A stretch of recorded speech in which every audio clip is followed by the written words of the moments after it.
Hello and welcome back. My name is Rosie. And my name is Paul. And this is Sinister.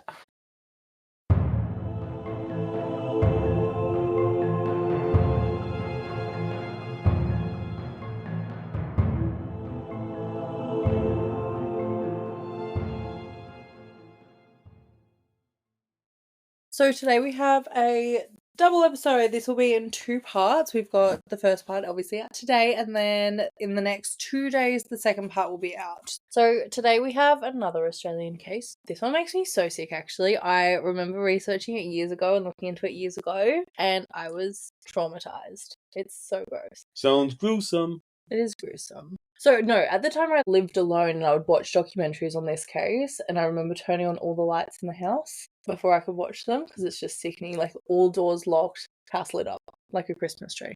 Like it's something out of a horror movie. It's worse than a horror movie, I reckon. I don't think anyone could come up with this idea for a horror movie. Like, it's just... This is sounding sinister. It is sinister. So this is the murder of Anita Cobby, and this took place in a place called Blacktown in New South Wales, Australia, which is a suburb of Western Sydney, and I think this would be one of Australia's most infamous cases. So a typical warning, I will be discussing all of the horrific acts these people put Anita through, which includes horrific torture as well as sexual assault. And there will be mention of sexual assault on animals as well, and cruelty to animals. Definitely sounds gruesome. Yeah, but I can't really handle animals and kids being hurt, so there won't be a lot of mention of that. Not that I can handle people being hurt, but I just find kids and animals a bit too out of the picture for me. I just can't cope too well with that. So I will also say that this is so horrific that a lot of what happened to Anita was not fully disclosed to the public as she went through so much torture. It's really hard to find information on a lot of this. Yeah. Oh yeah, a lot of the details were never released. Even through the courts and... The courts, a lot of it was like, you can't find the information now, it was closed. There was a few leaks, like we'll talk later, her autopsy was leaked early on the radio, and I'm sure there was like lots of details then. But now to find things, even you watch like a documentary on it and it'll say too gruesome to broadcast and things. There are rumours of what happened, and I will go into that, and there were like things that I'd heard bits and pieces about what had happened, but I can't say for a fact that they're true because there's no actual... rumours. It's rumours and things like that. I can mention them, but yeah. So let me tell you the story of Anita Cobby. Can I start taking notes here now? You don't mind me getting my book and my pen out? Do you want to get your notebook and pen out to try and work things out? Do, because it sounds that there's going to be a lot of information There will be. to take in There this. will be. And I'm not good. As I said, I've never heard this case before, so that's why I'm taking notes. You can take notes if that makes you happy. I will just let you know, I will tell you who the murderers are early. Before police ever find out, I will tell you. So there's no investigating This for me? isn't an investigation for you, I'm afraid. So, Anita was born Anita Lorraine Lynch on the 2nd of November 1959 in Sydney to parents Gary and Grace Lynch. Gary worked as a graphic artist with the Australian Air Force, and Grace was a nurse. Also, is Lynch Irish? Lynch would be an Irish name. There's a lot of names throughout this. There's a Murphy in this as well. Definitely Irish. Is Travers Irish? Travis? No. Not Travis, Travers. Travers. Because when I looked up his name online, it came up with this. Someone had the same name and it was an Irish athlete. No? Wouldn't be that popular, but Irish kind of got multinational, so all surnames Yeah, that's true. don't make much of a difference here. Yeah, okay. Fair. So Anita was described as having a kind nature while she was growing up. Her parents said she was beautiful in spirit, body, and mind. She was totally beautiful. Her sister Catherine expressed them having such a close bond as it was just the two of them. Catherine said that Anita was her role model throughout her life. Anita participated in beauty pageants and won the Miss Western Suburbs title in November 1979. The year I was born. I didn't even cop that when I wrote it. She had a promising career as a model. However, Anita was someone who loved helping others and ultimately decided to follow in her mother's footsteps and became a nurse. Grace said initially Anita didn't want to be a nurse, but once she did it, she really loved it. Catherine said nursing was in Anita's nature, as she had a caring, kind nature, but said her becoming a nurse surprised her because Anita wasn't one for blood and guts. But yeah, she's just a good person who wants to be a nurse. I think if you have the opportunity to be a model and you decide to go after being a nurse instead, it's quite telling of who you are as a person. Yeah, I kind of want to be helpful to the public. Yeah. Do her bit. So then Lynn Bradshaw, who was a close friend and colleague of Anita's, stated Anita was generally interested in people. She loved people. Patients weren't just an appendix or a heart attack. She knew how many children they had. She knew their grandchildren's names. She knew what they did for a living. She loved people, was interested in people. She was a people person. She was a people person, I think, just a good person, and I think that's a really nice way to be described in your death, really. So, and her dad, Gary, which I just wanted to add because I think it's such a cute little dad thing to say, he described her stating she was the quintessence of dignity, which is just kind of cute. I wanted to add that. So, in 1979, Anita began her nursing training for her degree at Sydney Hospital. She quickly met a man named John Cobby, who worked as a nurse there as well. When John met her, he thought she was completely out of his league, but one day they bumped into each other and Anita struck up a conversation with him. This gave John the confidence to ask her out on a date. It's always the husband, isn't it? No. Cobby, sorry. C-O-B-B-Y. Yeah, she looks just bees turned the wrong way. Yeah, I'm just helping your notes. Cobby. They're better now. So the two ended up going to a restaurant in Surrey Hills for dinner and drinks, and then returned and did the same thing the following night. Anita was completely smitten, and the pair started spending their free time together. John said he was a bit gobsmacked as she was so stunning. He said she was just dazzling and an amazingly beautiful woman with these really long curly locks of hair. But more importantly, they just gelled because she was so easy to talk to, she was confident and comfortable. I'll show you a picture. That's Anita. She looked like a good-looking woman. Yeah, very pretty. Like, I feel like she's a very stereotypical Australian-looking woman for the 80s. I'll get up John, actually. Well, no wonder she won the pageant, was it? Yeah, and then that's them together on their little dates back in the day. And that's him now. No wonder he thought he didn't have a chance. Oh, stop it. I think, no, you see him back then and he was like a real surfy dude. Yeah, very Australian, blonde hair. So Catherine said that Anita was radiating happiness around this time seeing John. They had a young, passionate love that was pretty intense, and they were loving their life. Within 6 months, the two moved in together, and in 1981, John proposed to Anita. They got married on the 27th of March 1982 and just enjoyed their lives together. John's sister Gaynor quickly became friends with Anita. She said something she admired about Anita was the way she would watch you while talking and you knew she was listening to you and engrossed in the conversation.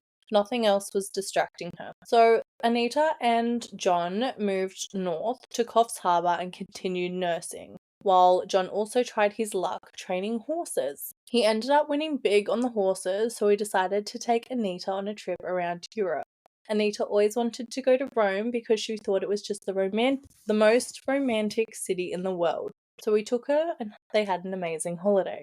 Now, prior to their wedding, the pair had faced the misfortune of a miscarriage, which can obviously be such a horrific struggle. But on returning to Australia, John quite quickly wanted to try for a baby again. The issue was Anita was in a different headspace at this time and wanted to live a bit more and explore life a little bit more. You know, she's Yeah, sure. They were young. She was young. She didn't want to be tied down. I don't think it was so much that, but I think, especially, I feel like if you just travelled Europe, you get a taste of freedom. You don't want to be tied down with kids, and she was focusing on her career. I feel like you're probably a bit like, I can work, I can go travelling, I can do all these things and then have kids, because I feel like once you have kids, those things kind of disappear. They're a bit tricky. I think also too, having gone through a miscarriage can be extremely traumatic, and not always, but it can put people off wanting to try again. I think there can also be the fear of it happening again and things like that. Anyway, ultimately this led to the two separating because they were just wanting different things at that time. The separation seemed amicable enough. It may not have been what both parties wanted, but they seemed to remain friends and it wasn't a definitive end. So this seemed like it was more of a break while they worked out their own headspaces and what they could do. But Anita ended their lease and moved back into her parents' home in Blacktown while she got back on her feet and worked out what she was going to do in their relationship. According to John, they were on really good terms, and after a 6-week break in their relationship, they were planning on staying together, and Anita was going to move back in. They just didn't get the chance to do that.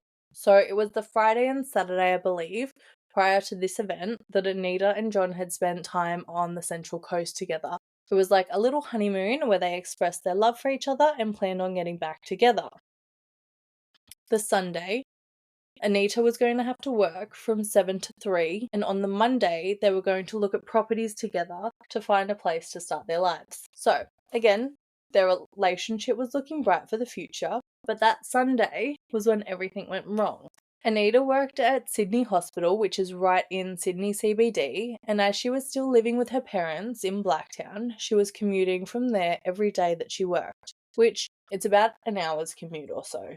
So she'd go into work, and then when she'd come back, she'd finish work, arrive at Blacktown station, and her dad would pick her up. And if it was too late, she'd call a taxi, and I believe there was a taxi rank just outside the station anyway. But Blacktown is a bit rough, and I think particularly in the 80s, there was a growing crime and drug problem. It was like a big public housing, like council house population there. The poorer generation. Yeah, I feel like it was a lower socioeconomic suburb, and sometimes there can be high crime and things like that. In fact, I was going to take you to Blacktown because there's a drive-in theatre there. So I was going to take you. So on Sunday, the 2nd of February, 1986, 26-year-old Anita had been at work since 7 a.m. and finished work in the surgical ward of Sydney Hospital at 3 p.m. She had plans to go for dinner with two of her friends, Lynn Bradshaw and Elaine Bray, at a restaurant in Redfern, which is another suburb of Sydney. The three had a lovely night, even got a bottle of wine on the way to the restaurant, and just enjoyed themselves for the night. After dinner, Lynn drove Anita to Central Station for her to catch a train back home. They said goodbye to each other and planned to see each other the following day at work. Anita got on a train back to Blacktown at 9:12 that night, so 9:12. When Anita arrived at Blacktown Station around 9:50 p.m, she attempted to ring her dad to pick her up, but the phones were out and there were no taxis at the rank. She lived about 2 kilometres away, so she decided to walk the 30-minute journey. Nearby, a group of 5 young men were drinking in a pub. These men all came from troubled lives and had a deep string of criminal convictions. These prior convictions included armed robbery, assault, larceny, car theft, breaking and entering, escaping lawful custody, receiving stolen goods, drug use, and rape. There's a concoction of stuff there. Yeah. So they had these convictions between them and all hung out drinking and doing drugs together at a pub. Each of them lived in what was described squalid conditions in a public housing estate in the Doonside area, which Doonside is about 10 minutes from Blacktown. So with these 5 men, we have John Travers, who was only 18 years old and publicly known as the ringleader of the Gang of 5. He had been raised in Blacktown and was the oldest of 8 children to his teenage parents, where his father had left when John was about 13. Prior to his father leaving, it was said he had had an extremely violent childhood where he was apparently beaten mercilessly, and there are stories that his father had sexually assaulted him regularly from a young age. By 13, he was smoking marijuana, and by 14, he had an alcohol dependency problem and quickly got into other substance abuse. He was expelled from school for being disruptive. He had a couple of jobs after that, but mostly relied on unemployment benefits to get by. He was young when he obtained a reputation for violence and theft. John said in an interview that if he walked into a home and saw that the people were living off the bare necessities, he wouldn't take anything and would just walk out the front door again. He said he doesn't do poor areas, he'd go to a rich area, somewhere that they have a bit of cash. They're all insured. It's not going to hurt them anyway. He said he was taking from the rich to give to the poor like Robin Hood. Robin Hood character, is that it? Yeah. He described himself as Robin Hood. He said this as if he deserved praise for this. I think he was just trying to make himself look like a better person, to be honest. John began relying on petty crime to feed his siblings and mother and was initially stealing from shops. Then he started robbing people and began stealing animals to kill for the family's meals, such as chickens and ducks from neighbours' houses. Trigger warning now for animal abuse, so skip ahead like a minute to be safe. He had been witnessed sexually abusing the chickens and ducks prior to butchering them for dinner, and others came forward about times, as in plural times, he had stolen live lambs and sheep and in front of other people would sodomize and abuse them sexually as he slit their throats and then would butcher and roast them on spits for a barbecue where he's feeding other people. After sexually assaulting. What? Bit of a sick character, aren't they? Yeah, but what sick people are sitting there watching this and then eating the meal? I suppose they couldn't afford sauce. Oh, cool. I think that's so...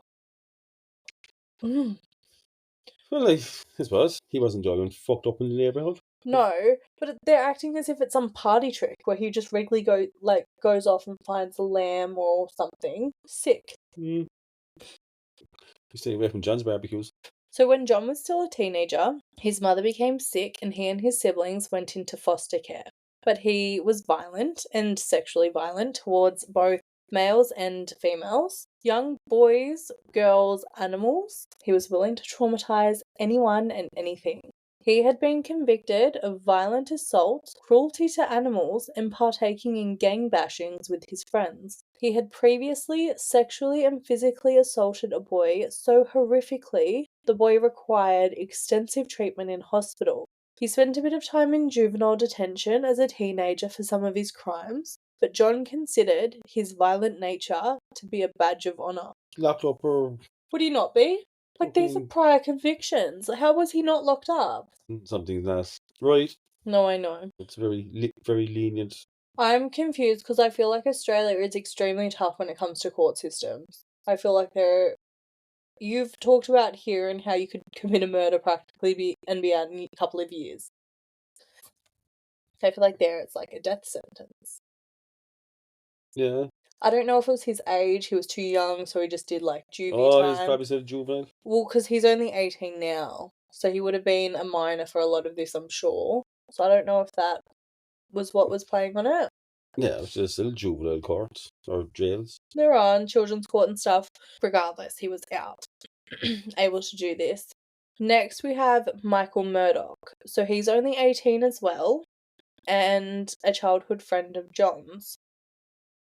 Dangerously, Michael idolised John and copied his every move, going as far as copying piercings and tattoos. It's great to have an idol, but that idol should have good morals. So, like John, Michael spent time in juvie after car theft, burglary, and drug possession charges. You went into the chickens and sheep as well, like? No, I don't think so. It never came out about him anyway. This part is actually very sad though. While in juvie, Michael experienced numerous sexual assaults and had even written letters to politicians requesting protection from these assaults. Which, no matter what he does in the future, him as a child sending letters to politicians asking for help, it's so sad, just wanting anyone to help make it stop. But if he picked better idols, he wouldn't be in there. I mean, that's true too. Simple as, it's the choices you take. It is the choices you take, but I also don't think... So it's hardly going to be a holiday resort he's going to. No, I know, but you know what? The thing I find worse, my thoughts on that would be that it was the people working there that were harming him like that, because if it was other people, surely he could go to someone in charge there. Why was he writing to politicians? It makes me think it was an adult hurting him. Yeah, I'm sure, like, how long ago we're talking, back in the 80s? Yeah. You know, a lot of things happened in these juvenile centres and... I know, that makes me so sad. Who are they run by? Oh my gosh. So the other three siblings, known as the Murphy boys, who come from a family of 9. So the oldest is Michael Murphy. He was 33 and a prison escapee. He had previously spent 10 years in prison for armed robbery and was completing an 8-year sentence for larceny and burglary when he escaped from Silverwater Prison 2 months prior to this night and was still on the run on the night this event takes place. Then there was Gary and Les Murphy, following in their older brother's footsteps. Gary was around 28 at this time and had his own charges, but it appeared to be more based around him having an interest in cars. Like, they all seemed mainly to be around car theft charges. Then we have Leslie, or Les. He was 22 and the youngest of all of his siblings. He was known for having a terrible temperament. He faced children's court on many occasions for things like drugs, theft, and assault. So on this night, the 2nd of February, these 5 were drinking at a pub, had been drinking for some time. They were quite intoxicated and decided they wanted some drugs for the night. Les had recently stolen a car they were using to drive around in. It was a white HT Holden Kingswood, so the 5 altogether got in the car to go collect some drugs for their evening. However, after combining their money, they still didn't have enough money on them to buy any substances. They were running out of fuel in the car they were using and couldn't even afford to put more petrol in that. So, they decided they would rob someone to get money for drugs, supposedly. The issue here is, robbery could never be enough for this group of disgusting waste of space creatures, particularly John, and they thought it would be more fun to find a woman to rob who they could abduct and sexually assault as well. Given that the group followed John's orders and he loved all types of abuse, they were eager for violence and happy to follow his direction. After a short drive, they spotted Anita as she walked towards her parents' Blacktown home, just wanting to get home after a day of work and a couple of drinks with her friends. She was walking along Newton Road. It was 9:50 p.m. and dark, and that was when the group of 5 men pulled up beside her. 2 of them jumped out of the car, dragging her in as she kicked and screamed for help, trying to fight them off. Across the road, there was a 16-year-old boy and his 13-year-old sister that heard the screaming from their house. They came outside to see Anita being forced into the car. The 16-year-old boy ran out barefoot to help, even attempting to open one of the back doors. Fair play. Brave little 16-year-old. But they drove off before he could do anything. But he's also only 16, and I feel like with this group, he would have been up against 5 vicious, drunk men. I'm happy personally that he couldn't catch up to them, because I feel like they would only have taken him as well. He would have been a victim. I feel like that would have been the case, unfortunately. So he returned to the house to phone police and report what he witnessed. Now, this is where it will get super, super, super violent and into a bit more detail of everything that happened. Once in the car, Anita had been ordered to strip off her clothes. She refused, begging the men to let her go. She tried saying she was married and also menstruating to attempt to put them off. Obviously not knowing one of those sickos sexually abuses animals and definitely wouldn't care about a little blood. Could be thinking that. They began attacking her, repeatedly punching her to the point they broke her nose and severely damaged both of her cheekbones before they forced her to perform oral on at least 2 of the 5 while still in the back of the car. They removed all of her clothing themselves. They drove to a petrol station to purchase fuel now that they had someone else's money to steal. I'm not entirely sure why this was their plan, to be honest, because they're clearly not against theft, right? They're in a stolen car. They can't even be linked to the car. So in my head, if they couldn't afford the fuel, why would they not have just pulled up to a fuel station, fill up the car, and driven off? Yeah, true. I don't know.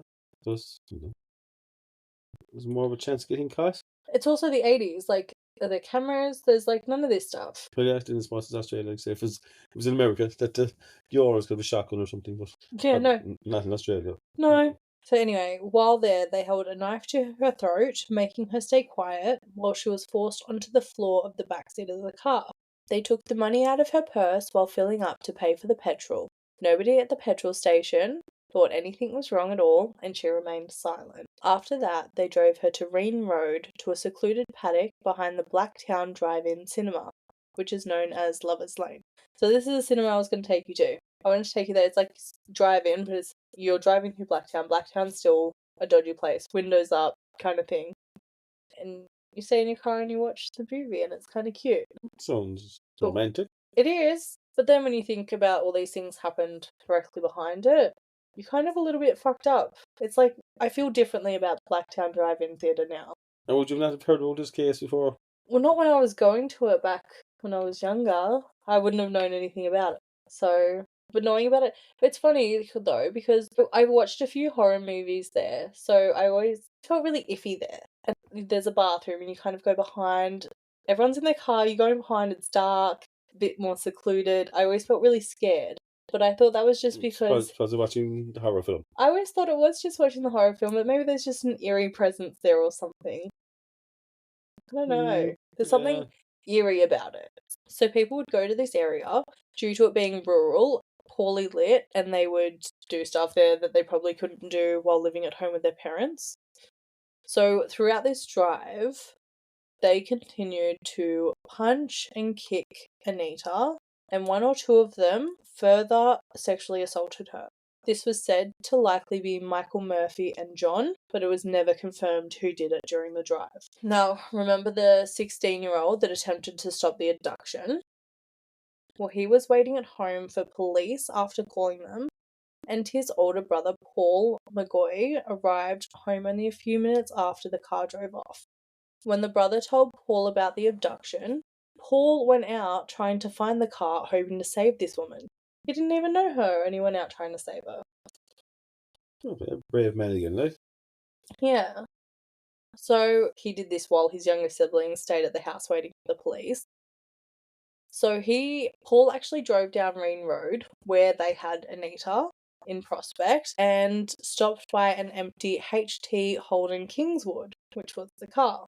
He had a spotlight torch and looked around, but there didn't appear to be anyone in sight. He couldn't hear any noises, no frantic screams, nothing like that. He assumed he must have been looking for a different car and left to go back and check on his siblings. The 5 men will later tell police of how they laid down in the long grass, avoiding the torch and waiting for Paul to leave. So they were there the whole time. It was the right car. Was Paul a lucky man? I mean, that too. Was Paul a lucky man? Could he have stopped? They were obviously hiding. Part of me feels like who beats on women? It's not.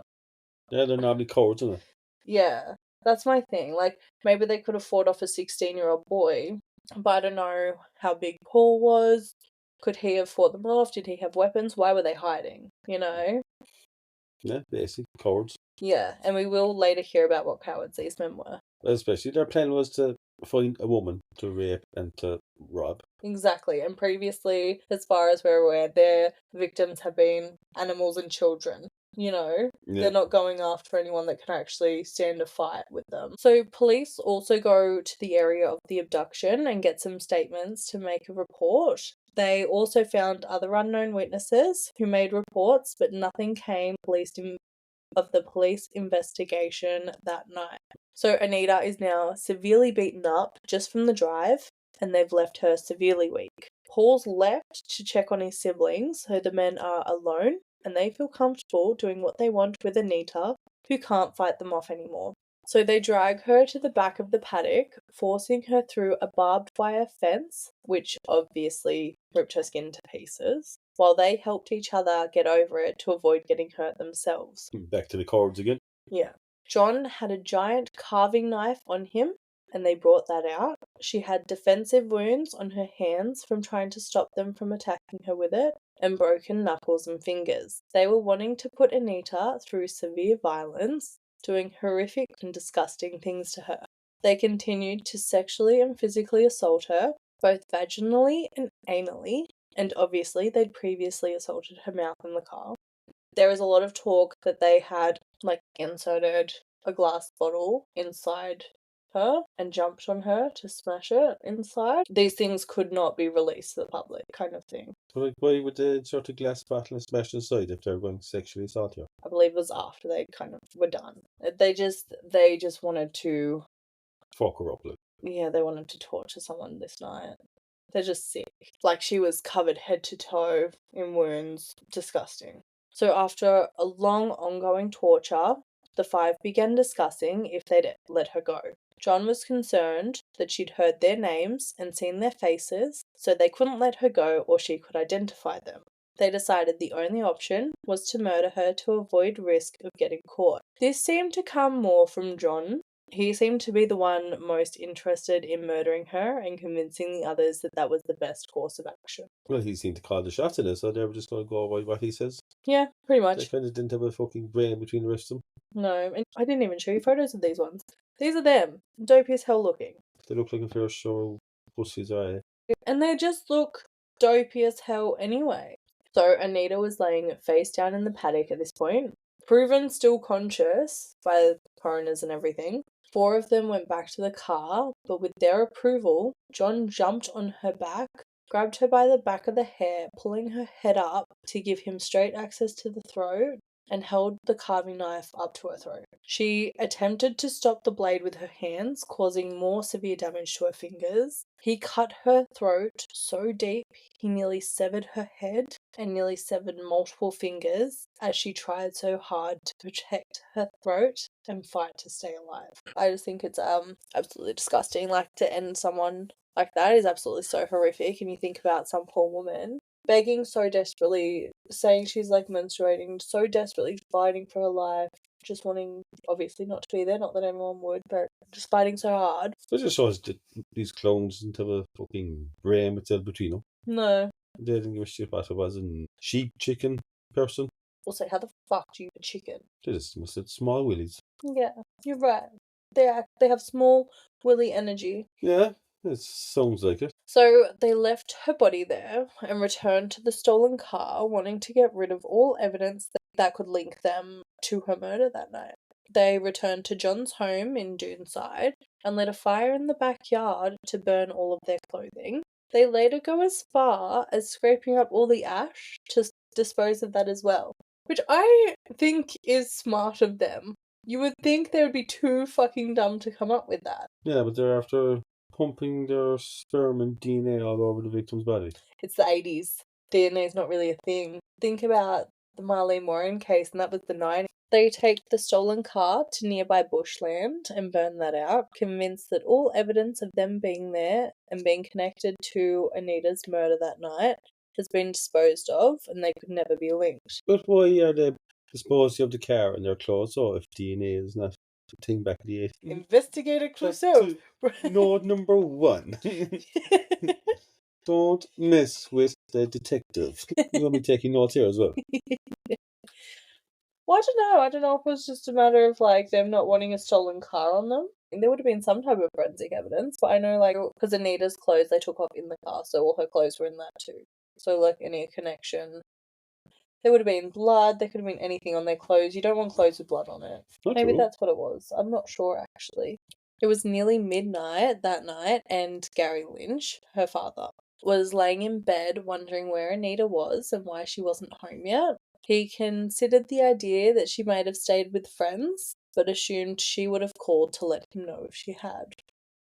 Yeah, so it's mobile phones weren't a thing back then. No, they weren't, but even, yeah, because when she'd come off the train at Blacktown Station, I think she had to find, like, a payphone in order to call him. So Gary said he looked out the window and saw a cloud that turned into a fiendish, ghoulish face that was absolutely sadistic. He said it was like the face of all evil, and he couldn't understand why he was seeing it. He was getting a sign. It seemed like he was. And he wasn't the only one that night that experienced some type of telling that things weren't okay. Lynn, who is her friend that she went out for dinner with, Oh, yeah? she experienced her own psychic phenomenon, quote unquote.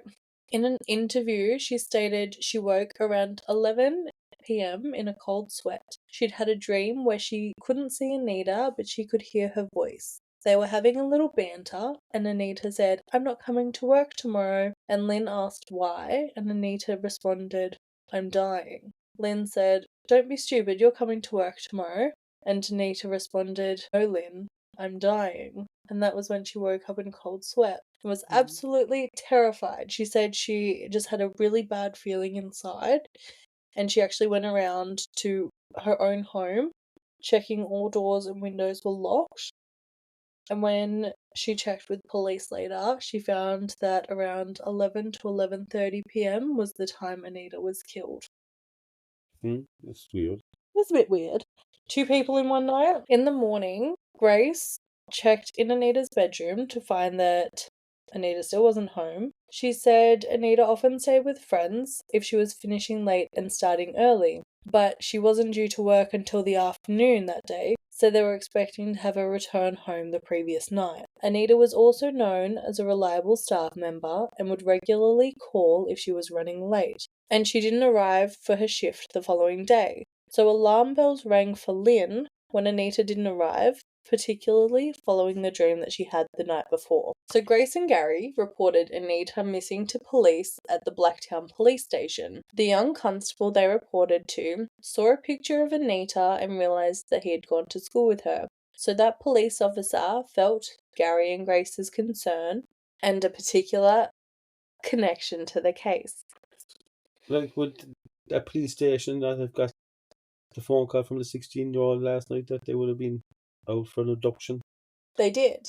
It was obviously different police that were on at the time and things like that. They'd written the report, but yes, they did, and it will come back later.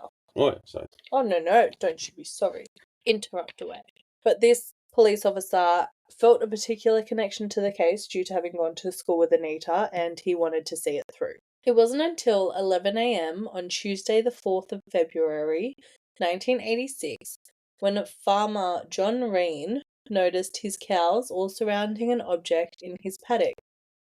And the cows would leave the object and then return to the object regularly.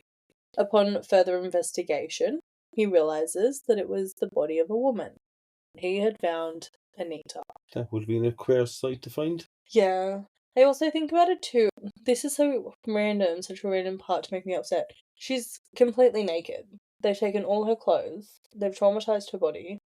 Taken her through barbed wire. And then everyone's there to speculate her naked body. I know it's an odd thing, but that part bothers me the most, I think. And even, do you ever just know when you're like naked and you feel vulnerable? I don't know, I think about even them dragging her through like the farmland and bushland and stuff, and she's naked and vulnerable as hell. That's like her pride, dignity, the whole that is gone. Yeah. It's like they stripped her of everything. She could not have anything at all in her final moments. They wanted to take everything away, violate her as much as possible. I suppose so. Probably the one good thing is that they done is that they murdered her. I think I know too. it's weird saying like, but for what they put her through, she'd be probably better off. The one thing I wish almost is that they murdered her earlier. This prolonged torture is where it gets so much worse. It also makes me think, if she had known she was going to die regardless, would she have screamed more at the petrol station and all these things? Get you up, there's probably 3 fellas hold you. Yeah, but with a knife. So she's there trying not to die, kind of wanting to make them happy to not die. And then she dies anyway. I think had I known that I would be dying later, I would just scream. I'd cause a scene. Because if you're going to die anyway, you may as well not go through all the trauma beforehand.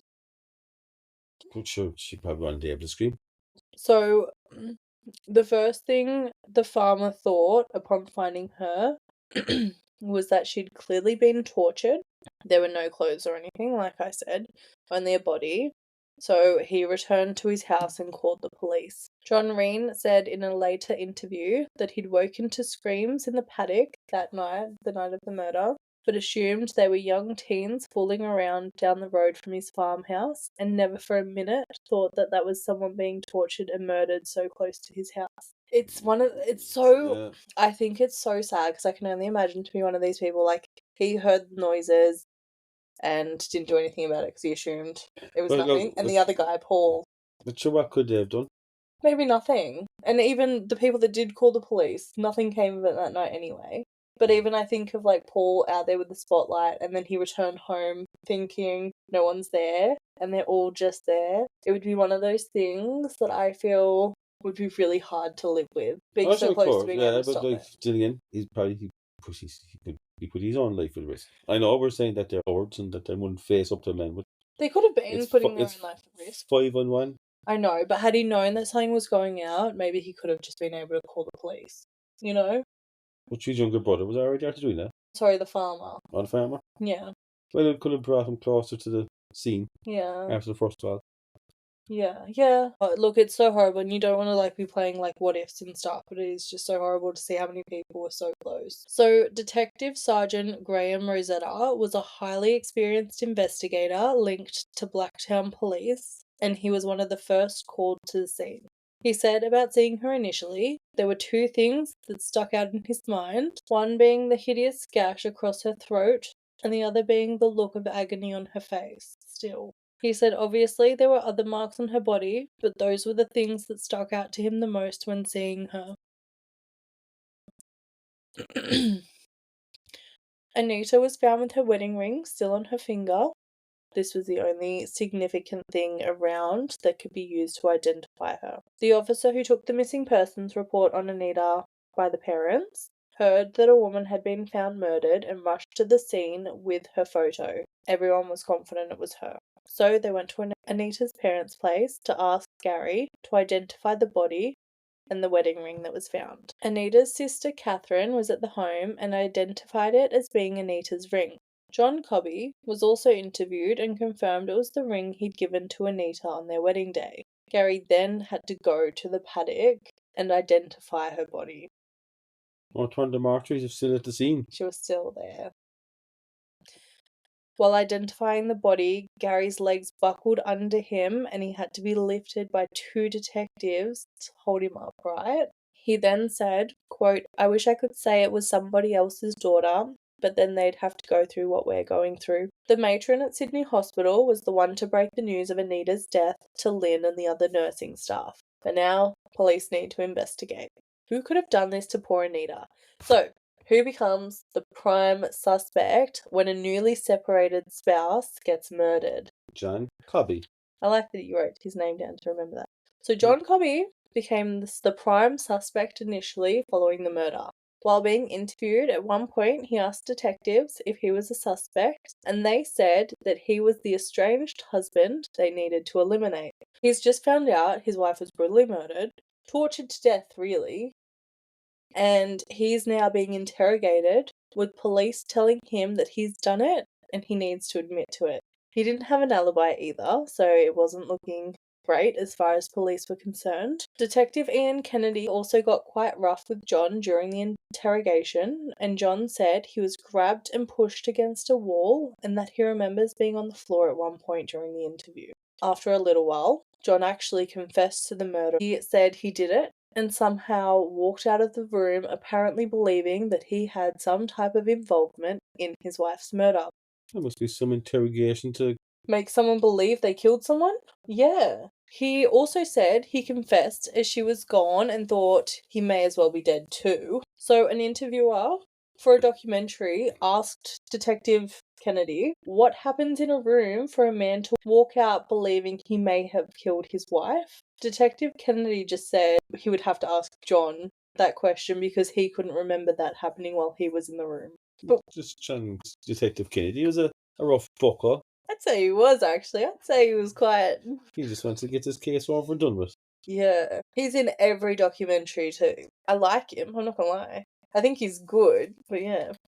So, John tried heroin for the first time 3 days after Anita's death, hoping to overdose and die, but not being able to kill himself. Gaynor said John was treated so badly by the detectives during this time. Detective Kennedy actually said to Gaynor at Anita's funeral that he couldn't go back, but hoped John forgives him for what he did. John had to be dragged out of Anita's funeral because he was screaming, "Don't take her away from me. Please don't take her away from me." Sad, but... And he was cleared at this time for a murder. And was there ever a case brought up against this Kennedy detective fella? For what? What happened inside the interview room? He's denying it. He's apologising for there. Maybe he was just apologising for finding him guilty in the first place. Well, no, what he said is can't be taken back. But who's to say that that was about any police violence, brutality, anything like that? Even John said in the interview he can't exactly remember what happened. He remembers being on the floor, pushed up against a wall. He's not really sure how he got there. And then, interviewed by the same people, Detective Kennedy is there saying, "That never happened while I was in the room. You're going to have to ask John yourself."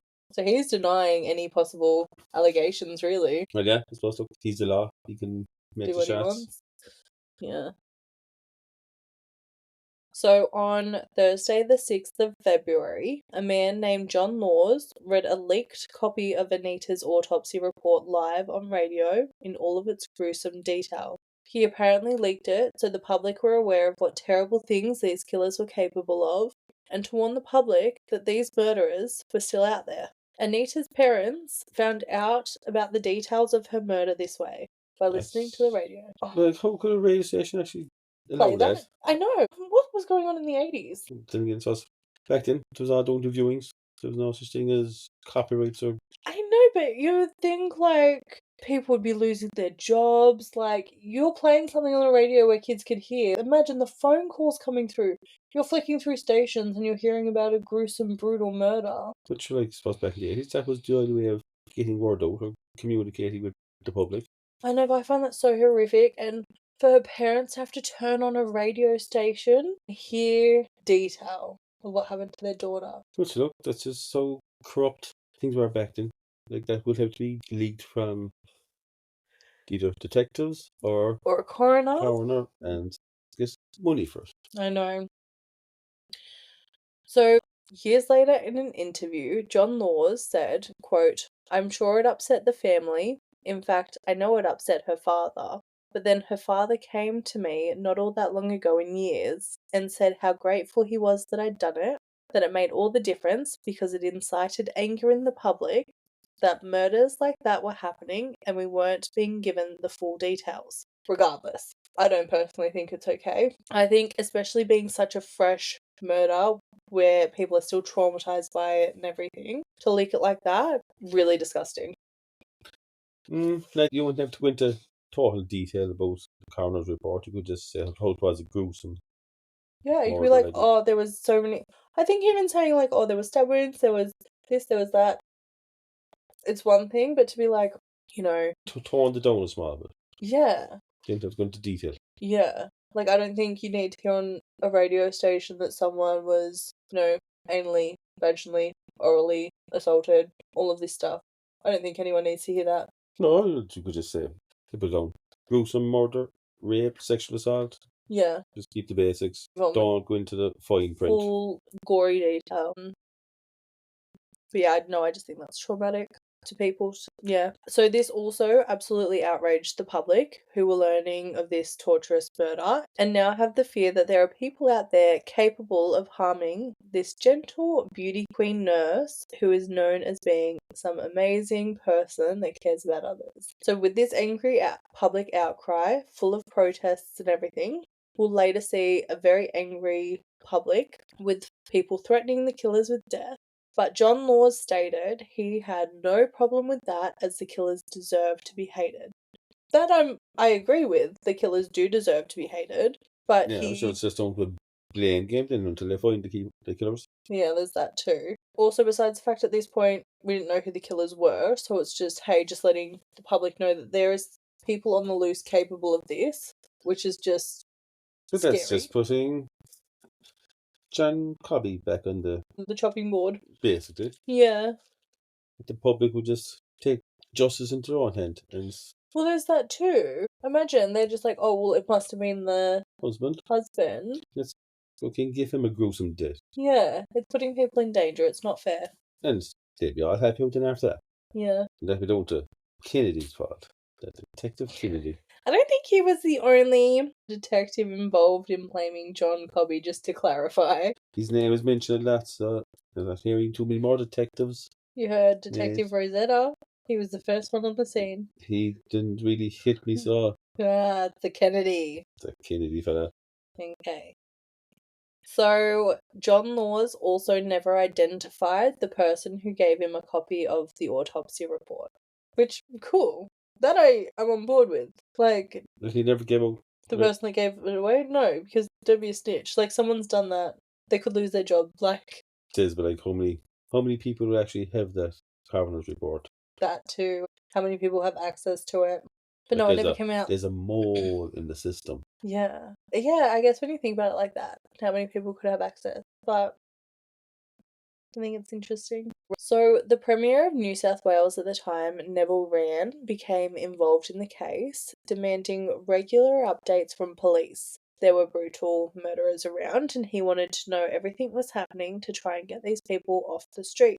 So, police created a reenactment of what they believe occurred during Anita's final train ride and walk home in an attempt to get any information off of the public. That should be the first thing they should do. Well, You trace the steps, they do. the last steps of the They victim. filmed a video. So they filmed a video of one of the detectives kind of dressed up like Anita, getting on the same train that she would have gotten on to, taking it to Blacktown, getting off at Blacktown and going on a walk home. So they filmed a full reenactment, and it was due to this reenactment that they realised that Anita would have been dropped off at Central Station by Lynn too late. She would have missed the train they initially thought that she would have gotten on. So she got on the 9:12 train, and this reenactment helped them realise that she would have missed the first train and would have been in the area at a later time due to that. That was when they found and linked the report made about the woman being dragged screaming into the back of the car on Newton Road to Anita's murder, as the times would now link up. So initially they didn't think the times would link up if Anita had gotten an earlier train. So, with the report of the abduction that... Yeah. You know when the 16-year-old and the 13-year-old ran out of the house and saw her and made a report to the police? So they found that report and were able to say that happened at 9:50. Anita would have been there based on the time she now would have been getting off the train. That would have been the time she would have been walking past that area. So that's how they linked that report. Was there a lot of abductions or what happened around the area at that time? Probably it's Blacktown. Like I'm telling you now, like every time I would drive through, that's 30 years later, windows up, car doors locked. Drive through, get into the cinema, windows up, car doors locked, watch the movie, leave. If you go to the toilet, you go in pairs. It's just like, I love it. I like it there so much. I really wanted to go with you, but it's a spooky area. Still to this day? Yeah. It's a much rougher area. But like Western Sydney in general is quite, it's just seen as a bit rougher. There's a lot of like housing commission, public housing, and yeah, it's just higher crime rates. Wasters that don't want to work. I'm not saying all of them, obviously, but there is a lot of it. And when there's wasters that don't want to work and like high drug use and things like that, it just gets a bit dangerous. Yeah, sure. They do anything for their fix. Yeah. Basically. And like I said, not everyone obviously, but it just makes crime rate higher. Give a dog a bad name. It sticks. It sticks. So after re-interviewing all these witnesses from the initial report, they were confident it was Anita and that she must have tried to walk home that night.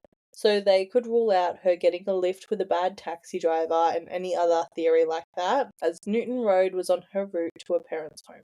They released this information to the public with the help of the media in an attempt to get more information of any members of the public that witnessed anything around that time. And it does bring in an array of calls, but none initially give enough information to help police with the investigation. Until police end up getting a call with information about a similar car to what was described as the car taking Anita.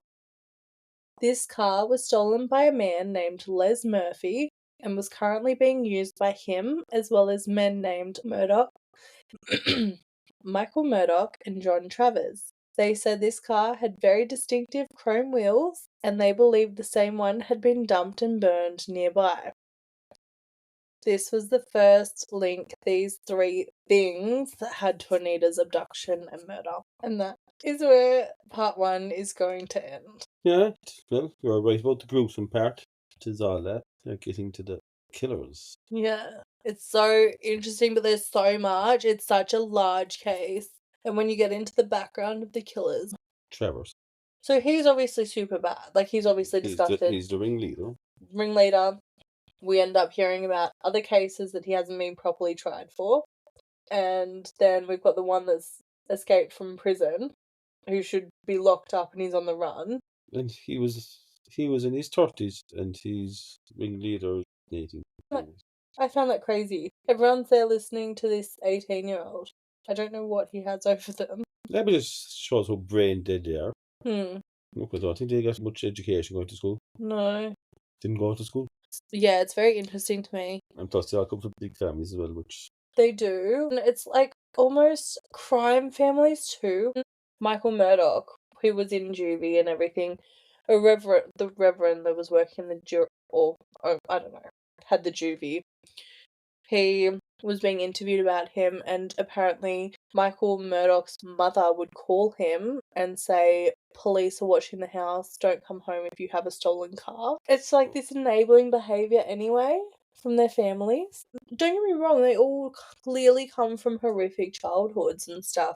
Michael Murdoch was having trauma in juvie so bad that he was writing to politicians. Like, that is the fear to be attempting to get help of anyone. It's sad. the last person is going to do anything from the neighbourhood he comes from. Clearly, they did nothing for him because it still happened. But That too. like the politicians aren't going to go. It was a priest that was running the Hmm. juvenile centre. The priest saw the shots. The politicians aren't going to go against the church. But I think regardless of what happened in their childhood, you make decisions as an adult. And, you know, there are people that have horrific childhoods that grow up and don't go on to torture people and animals, I think. Yeah, the animals just with a sick thing, but it was probably normal to them. They didn't know any better. Yeah, no, I feel so sorry for the kids that they once were that went through that. That's 100% not okay for any child to go through that. But once you grow into an adult and you're still doing sick shit, you can't blame your childhood anymore. No, but I suppose, look, they probably never knew any better. And they still didn't know any better. I know. And look, they're all still young. Oh, they are. There's Well, two 18-year-olds. old enough to spit a cop on, but Yeah. that's kind of didn't come naturally. So, yeah, but look, to be fucking put down straight away. Their life should be taken. It should be. And this is the thing, you know, there is such an outcry at this time after the radio station that people are hanging nooses off buildings, writing signs, waiting for the killers to be found. Should they even put them into jail for 20, 30 years? What are they going to? They're not going to call fucking saints. No, you can't fix this. Once you're that damaged, there's no coming back. You can't fix that. No. No, there's no rehabilitation. There's none of that. They're broken, they're damaged, you can't fix it. Good thing in their heads, it could click again. Yeah, and it's so clear how little respect they have for, I'd say, women, children, animals in particular, but for everyone else, there is clearly such a lack of respect or care for anyone else, anything living. Well, it's also such a short, they had such a bad childhood experience themselves. That was going to that was just going to be a bad start for the middle. Look, it definitely wouldn't help, but I'd say you have to be really, really, really just evil inside for those bad experiences to turn you into this type of a fucking monster. Because you're not even human. It's not being evil, it's just anger inside. It's just anger. So much anger you could do that to, like, animals and... But that was never going to... Anger was never going to go to their head. Yeah. It's not as if they were talking to anyone about it. No. It was just 5 of them that were probably kind of similar experiences growing up. Mm. And they're just going to make each other like they were normal. Look, I suppose they were always going to do it. It was just Anita was unlucky she was a victim. Yeah. Now you weren't going to be her, it was going to be someone else. No, absolutely. Like, they were always going to do something like this until they were caught. Absolutely. But I just can't fathom what goes through someone's head to be capable of doing this to another human. Or to anything living. Mm-hmm. Yeah. So, that is the end of part 1. There will be another part coming out in a couple of days. And, yeah, we're just going to have to leave that one here. Okay, looking forward to part 2 of this. Yeah. Me too. It's so interesting, actually. I do like, as much as it's horrific, it's just so fascinating what happens to the men. No, don't give too much away. I give nothing away. Okay. Write better notes next time. Alright, I have my notes here. It literally says blah blah blah. That's Blacktown. Or that was the sheep that was shagged, that's its statement. Getting cut so hard. Alright. Well, we will see you soon. Bye. Bye.